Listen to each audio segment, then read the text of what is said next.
This is the WJTS 2008 Candidate Series. Local people watching local people on WJTS. Tonight's special guest, Lehmkuler, running for County Commissioner, District 1.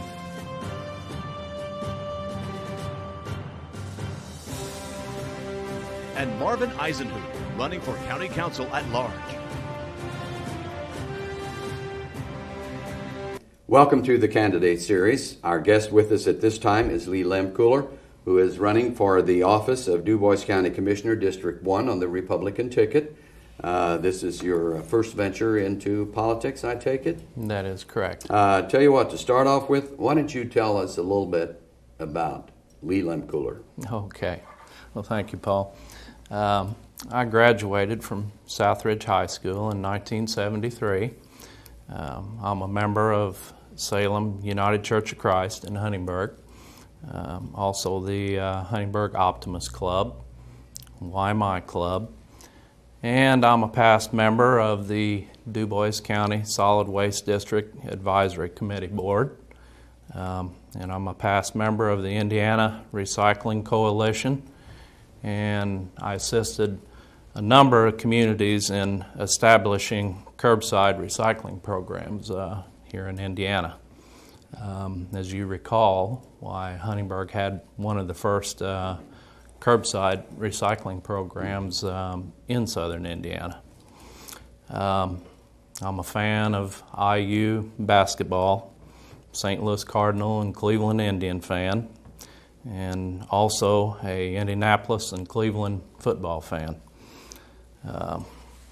I was also involved with the DuBois County Dragons organization when they were here, and I played a lot of slow pitch softball until actually about age 45, and until the aches and pains started slowing me down, and I started taking up some more gentle things such as fishing and an occasional game of golf.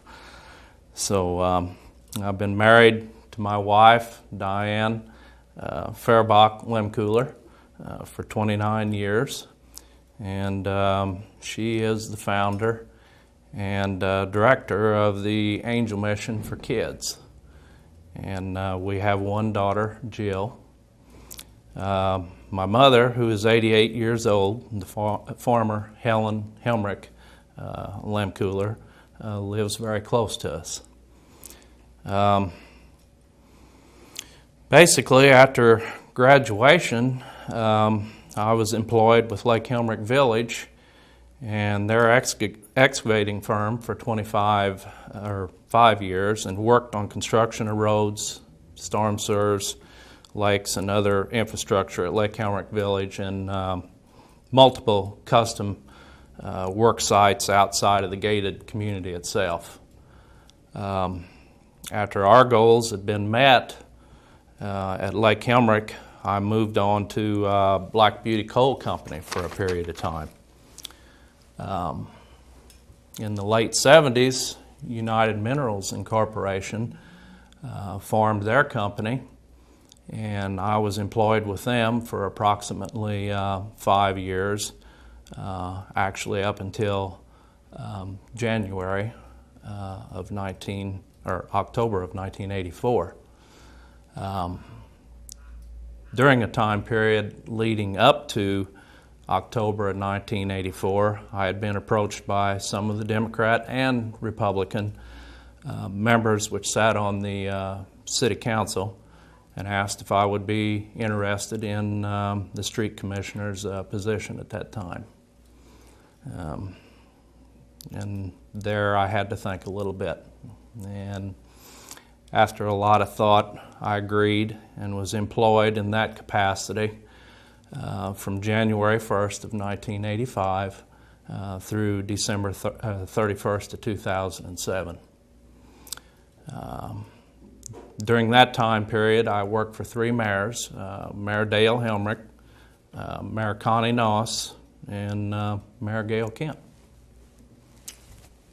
And that's, what else do we have there?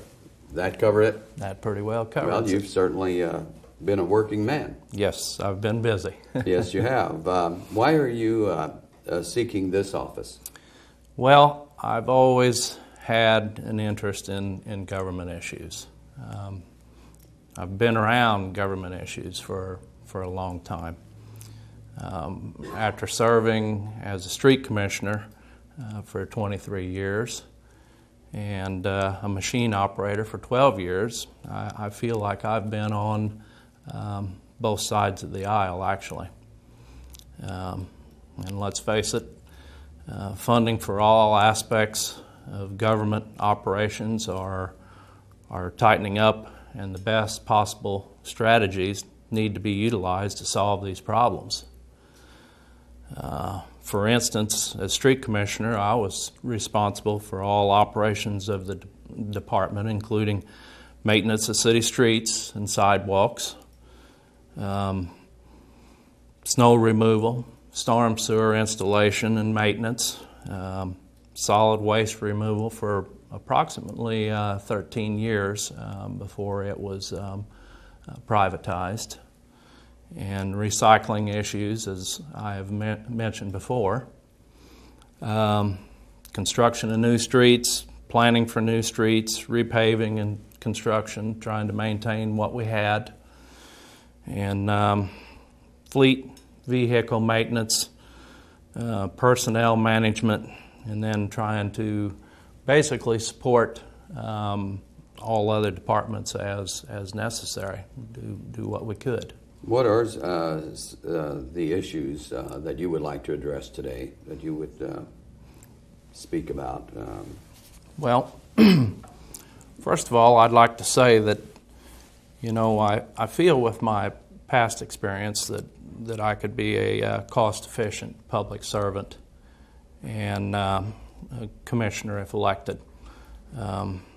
Additionally, I think there needs to be a better long-term planning process on some issues that I'd like to just mention here. Why don't you do that? First of all, how improvements to county roads and right-of-ways, the planning process on how we would do this.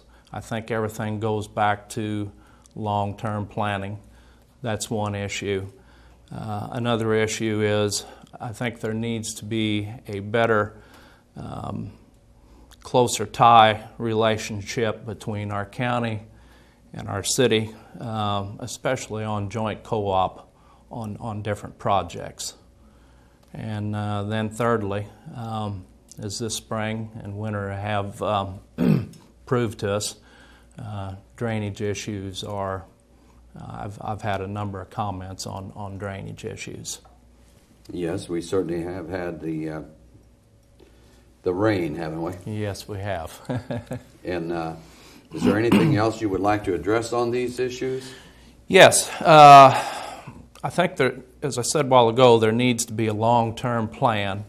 On the first issue that I mentioned on how we decide on our county roads and right-of-ways, how they would be planned, I'd like to work with other officials within the county to set up a point-based system which incorporates the condition of the road, the traffic counts, whether it is a major, minor collector type road, local or industrial road, or a non-incorporated in-town type road.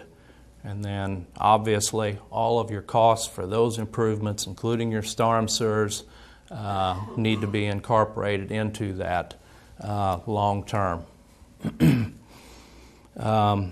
On the second issue, again, this goes back to long-term planning.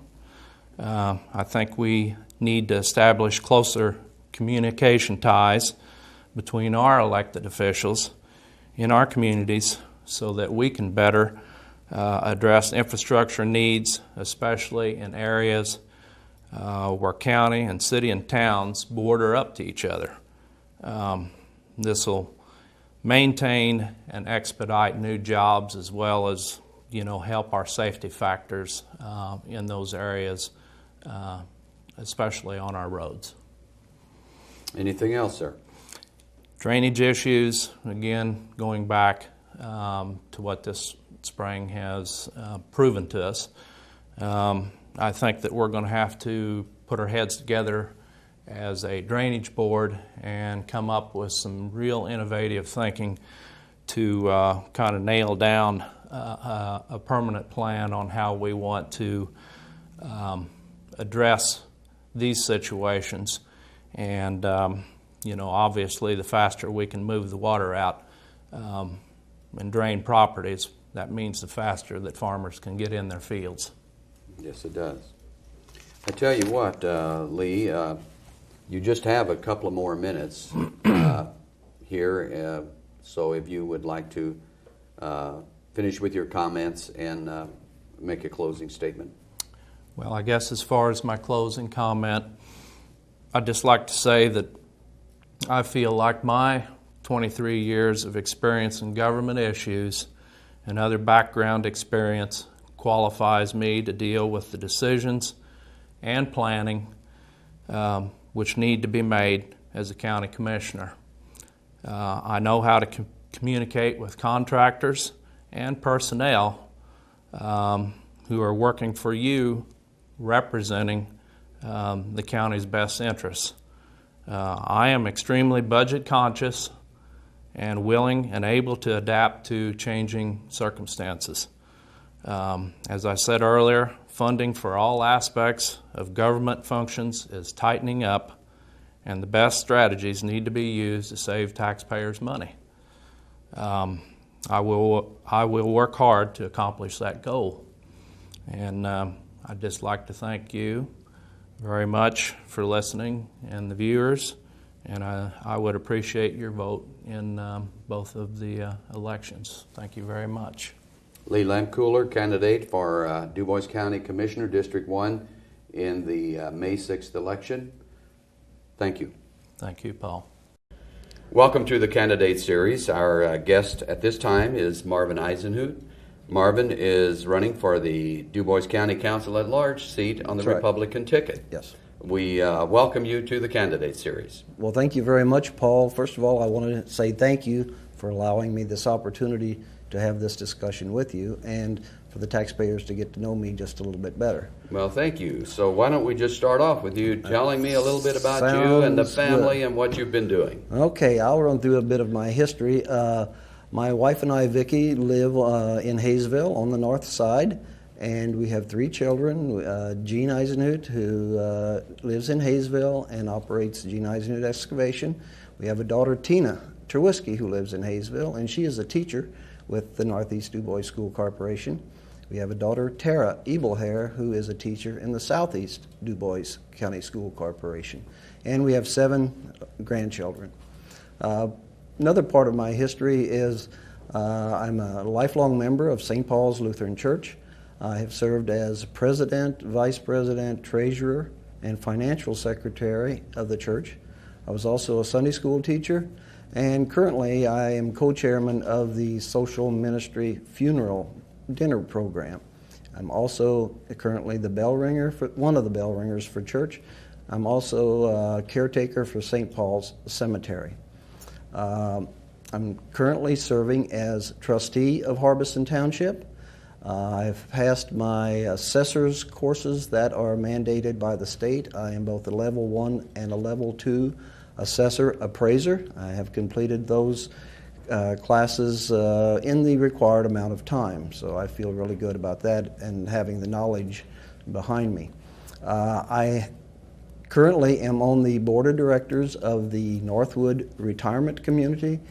I'm on the board of directors of the Du Bois County Museum, and I currently am a 38-year member of the Hayesville Ruritan Club, serving in many offices there, and currently I'm the treasurer of the club, of the Hayesville Ruritan Club, and treasurer of the Hayesville Summerfest. And as most of you know, the Hayesville Ruritan Club does a lot of things in the community, benefits, programs for children, so I'm involved in a lot of those things. My work history is mainly centered around Kimball Electronics. I worked there for 34 years. I retired from there, and I work part-time at Siebert's on the square in Jasper and the German American Bank on Main Street in Jasper. That's pretty much my life history. There's some other things. I'd like to mention one thing that I do as a hobby around the December time frame without giving out too much information. I kind of get dressed up on a certain day and make children happy. At the same time, I visit nursing homes and schools and do my thing just to keep everyone happy for the season. So, and I think most of you understand what I'm trying to say. Yes, we do. That's keeping you very busy with all the activities you're involved in. I try to stay busy, yes. And that is wonderful. And then with all of that knowledge and experience, why are you seeking this office? Well, the county council really is the county's fiscal body, and it has authority over budgets and taxes that are charged to the taxpayers. And I think that with all the experience I've had on the school board, in the church organization, with Kimball, and as trustee, I have been assisting in drawing up budgets and doing taxation issues for many, many years. And I firmly believe that experience will help me in the position with the county council.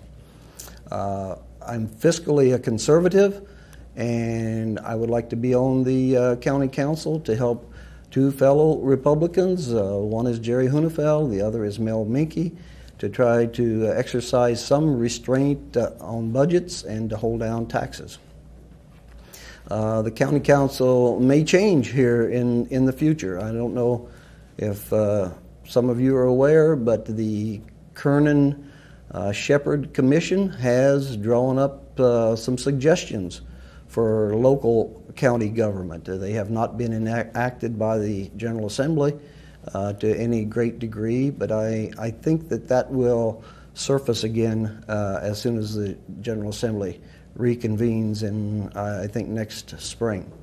I look forward to helping to assist with reviewing some of those suggestions, and I think I can be an asset to that. One little point of interest for the taxpayers is Indiana is the only state in the nation that divides fiscal and legislative policy making. Basically, the county commissioners is one group, and then the county council is another group. I really think we should study the commission that has taken a look at this. There's a wide variety and range of people that have investigated this, and see if there's not some way that we could streamline county government, and the ultimate goal would be to reduce taxes and save money for the taxpayer. Well, the one thing you mentioned, the Kernan Shepherd Study Commission, naturally they came up with many proposals. Yes. They put a lot of thought on the table. Yes. To really get, I guess, conversation going to see what can be done. Yes. I really think that a county council, or the commissioners for that matter, should take the time to investigate some of the proposals they're putting out there. Not all of them will be a fit for Du Bois County, but hopefully there will be something that we should look at and entertain. Might say at this time, Marvin, too, that you're running for county council at large. Right. On the Republican ticket. You're unopposed on Tuesday, May the 6th. Yes. But it is a county-wide. In the primary, of course, you vote party. Yes. However, it is a county-wide office. Yes. In the general election, anyone that votes in the general election in November has the opportunity to vote for me. It's not by district. The three at-large counties represent really the whole county. The makeup is there are 4 people on the county that represent districts. The at-large represents basically the whole county, and therefore people from all over the county can vote for me, and I hope they do. Very good. Tell you what, we better get moving on to some of the issues. Okay. You brought up a number of issues that you would like to address. We'll start off with priorities of county spending. Okay. I have several in mind. Obviously, it will take some studying and honestly get to know the inner workings of the county council. But one thing is to set priorities for county spending. We also need to take a look at our tax system to make sure that it is fair and equitable to all taxpayers in Du Bois County, not just a certain group in this area or a certain group of another area. We need to preserve the investment in public infrastructure that we've paid for in the past with tax revenue. Also like to see us promote economic development and job creation for Du Bois County and its taxpayers. I think we need to be flexible in our long-range planning. Sometimes I wonder if we just don't put out fires from day to day with a little long-range planning. The ultimate goal is to have total quality services for all of our county, but at a reasonable cost that we can afford as taxpayers. You mentioned priorities. You want to go into depth on any of these issues? Well, some of the things we can do is when we're building the budget. I've been involved with budgets over the years, and I feel that sometimes, let's say in 2006, we established a budget that required certain pieces of equipment, and I hope that we're not just saying, well, let's leave the same amount of money in the budget and add 5% for just the cost of doing business. I hope we take the time and go back and start with a clean sheet of paper and say this is what we need, not just adding percentages onto an already established budget. I think that sometimes creates waste. That also would create the idea that, gosh, we're close to the end of the budget year, we better spend this on something. I think if we sit down prior to the budget and really give it some thought prior to putting it to paper, I would like to, I think I'd be interested in seeing what we could do with the budget. And therefore, if the budget is reduced, obviously the tax rate for everyone is reduced. I think we need to review the real needs. I touched on that a little earlier as far as just increasing the budget by a percentage or an amount of money each year. Let's actually look at our needs throughout the county to see if we're duplicating anything in revenue collection or wherever it might be within the county government. I honestly feel we should hold public hearings on the budget and taxing options. I know there are public hearings that the taxpayer has a right to come in and contest the budget of Harbison Township or Du Bois County. Those are publicized in the media. It's not an issue of informing them, but I just think we should have hearings on budgets and taxing options that maybe property tax is not the way to go in Du Bois County. There may be another alternative out there, and investigate that to see if it is there. Like to give the public more opportunity for dialogue at meetings. If there's an issue that's really bothering someone as far as taxation, we need to be receptive to what people say. We can at least take the time to listen to them and not just shrug them off as, oh, they're wasting our time. We've done it like this for 150 years. Why change, okay? I'd just like to see a little more, I'm not going to say openness, but a little more understanding of what people are feeling. The taxation is a burden for a lot of people, but we have to stop and think we do get a lot of benefit from the county. It's a tremendous place to live in Du Bois County, southern Indiana. You don't see a lot of people leaving our country. I really feel that this is the place I want to live if I want to live anywhere. I'd also like to encourage a public forum on the Kern and Shepherd Commission recommendations. Like we talked earlier, there are lots of items listed. Obviously, may not all be for us, but we can at least take the time to take a look at them. And if we're interested in some, we'd call our legislators and say, hey, this is something we want to discuss further. Could you come to our meeting and explain what you're talking about here? Just something that I think I'd be interested in promoting. Very good. I tell you what, we're down to coming to an end of our program, so we're going to give you 2 minutes for closing comments. Okay. Again, my name is Marvin Eisenhut. I am running for the county council at large. I honestly think that government closest to the people is the best government. I do not understand how someone far removed from Du Bois County should be making decisions for us. I firmly believe that we should address our issues and address them so that our taxpayers are comfortable with them. I do live in the northern part of the county, about as far north as you can get in Du Bois County.